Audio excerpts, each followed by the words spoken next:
자, 헤르만 헤세의 데미안. 다들 한 번쯤 들어보셨을 텐데요. 이게 그냥 보통 성장소설이라고 생각하면 큰 오산입니다. 이건 사실 한 인간이 자기 내면이라는 어마어마한 우주를 탐험하면서 진짜 자기 자신을 만나는 아주 깊고 아름다운 여정의 기록이거든요. 바로 이 문장. 데미안 하면 딱 떠오르는 이 소설의 심장과도 같은 문장이죠. 이건 그냥 멋진 글귀가 아니고요. 우리 모두가 살면서 한 번쯤은 겪게 되는 자기 발견이라는 투쟁의 지도가 되어줄 겁니다. 지금부터 그 지도를 같이 한번 펼쳐보겠습니다. 어떠세요? 이 질문 왠지 남의 얘기 같지 않죠? 아마 많은 분들이 지금 속으로 내 얘긴데 하고 계실 거예요. 바로 이 갈등이 주인공 에밀 싱클레어가 떠나는 그 험난한 여정의 진짜 출발점입니다. 싱클레어의 이 여정이 사실 꽤 복잡하고 상징적이거든요. 그래서 오늘 이 여정을 제대로 따라가 보기 위해서 우리가 좀 특별한 지도 2개를 한번 써보려고 합니다. 하나는 그의 마음속을, 다른 하나는 그의 이야기 길을 비춰줄 아주 강력한 도구들이죠. 첫 번째 지도가 바로 심리학의 거장이죠. 카를 융이 그린 내면의 지도예요. 이걸로 우리 무의식 속에 숨어있는 원형들을 탐험해 볼 거고요. 그리고 두 번째는 신화학자 조셉 캠벨이 찾아낸 아주 보편적인 이야기틀, 바로 영웅의 여정입니다. 신기하게도 이 2개의 지도를 딱 겹쳐서 데미안을 보면 그 숨겨진 의미들이 비로소 보이기 시작합니다. 페르소나, 그림자, 아니마, 이런 개념들이 바로 우리가 쓸 심리학적 도구들인데요. 이걸 가지고 데미안을 들여다보면 정말 놀라운 게 보이기 시작합니다. 그게 뭐냐면요. 소설에 나오는 인물들이 사실 각자 다른 사람이 아니라 전부 주인공 싱클레어, 딱 한 사람의 마음속에 존재하는 여러 모습들이라는 거죠. 자, 그럼 본격적으로 우리 주인공 에밀 싱클레어의 이야기 속으로 한번 들어가 볼까요?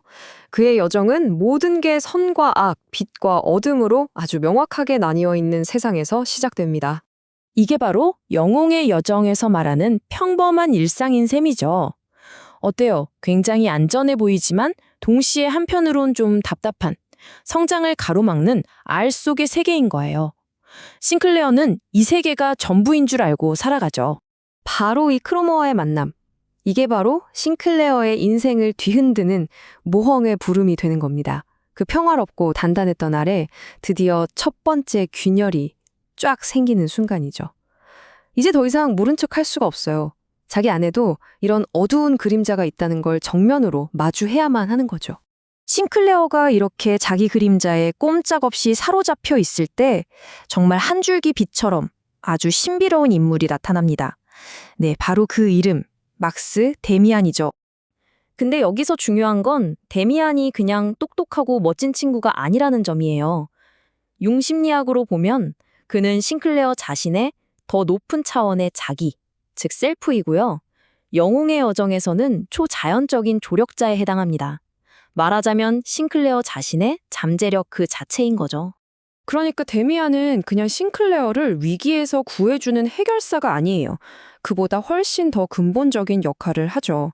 예를 들어 카인의 표를 부끄러운 낙인이 아니라 강함의 상징으로 바꿔주고 선과 악을 모두 품어야 한다는 아브락사스라는 개념을 던져주면서 싱클레어가 세상을 보던 흑백의 틀 자체를 그냥 와장창 깨부숴버리는 겁니다.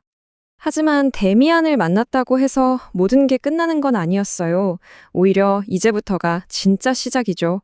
싱클레어가 자기 안에 흩어진 조각들을 하나하나 찾아 통합해 나가는 그 여정, 정말 길고 험난합니다.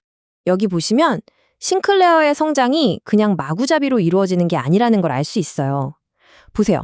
착한 아이라는 가면, 즉 페르소나에서 출몰해서 크로머라는 그림자를 만나고 데미안을 통해 그 그림자를 제대로 마주보게 되죠. 그리고 내면의 여성성인 아니마를 발견하고 마침내 이 모든 걸 아우르는 자기로 나아가는 정말 체계적인 심리적 성장 단계를 밟아 나가는 겁니다. 이 기나긴 시련의 길에서 싱클레어는 또 다른 안내자들을 만나게 돼요. 한 명은 피스토리우스, 아는 건 많지만 결국 과거의 틀에 갇혀버린 좀 불완전한 멘토죠. 그리고 또 한 명은 베아트리체. 이건 실존 인물이 아니라 싱클레어 마음속에 처음으로 떠오른 영혼의 이미지, 즉 아니마의 첫 모습이에요.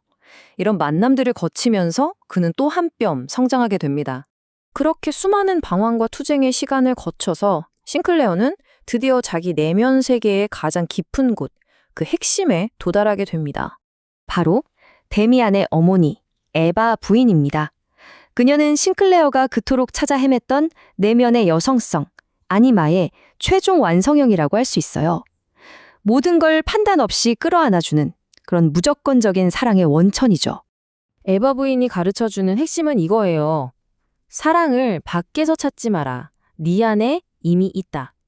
이게 바로 아니마 통합, 즉 내 안의 다른 모습을 온전히 받아들이는 과정의 핵심인 거죠. 그리고 소설의 마지막, 정말 강렬하고 아름다운 장면이죠. 데미안이 싱클레어에게 입을 맞추고는 마치 꿈처럼 사라져버립니다. 이건 뭘 의미할까요? 바로 멘토였던 데미안, 즉 자기가 이제 완벽하게 싱클레어 자신의 일부가 되었다는 정말 경이로운 통합의 순간을 보여주는 겁니다. 자, 그럼 이 길고 긴 내면의 여정을 마친 싱클레어는 결국 뭘 얻었을까요? 더 중요하게는 이 이야기가 21세기를 살아가는 우리에게는 어떤 의미가 있을까요? 이게 바로 영웅의 여정에서 말하는 최종 단계, 두 세계의 주인이 되는 순간입니다. 이제 싱클레어는 더 이상 데미안이나 에바 부인 같은 외부의 안내자가 필요 없어요. 왜냐하면 그들의 지혜와 사랑이 온전히 자기 자신의 것이 되었기 때문이죠.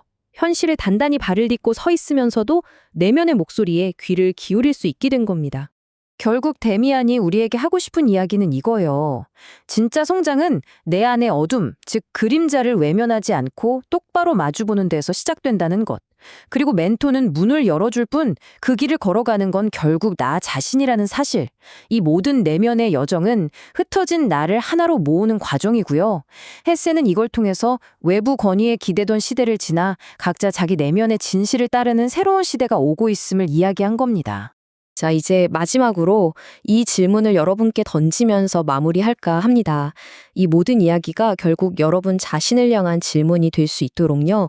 당신의 마음속에 있는 데미안은 과연 어떤 목소리를 내고 있나요? 여러분의 자아를 찾아가는 여정은 지금 어디쯤 와 있는지 한번 조용히 들여다보는 시간이 되셨으면 합니다.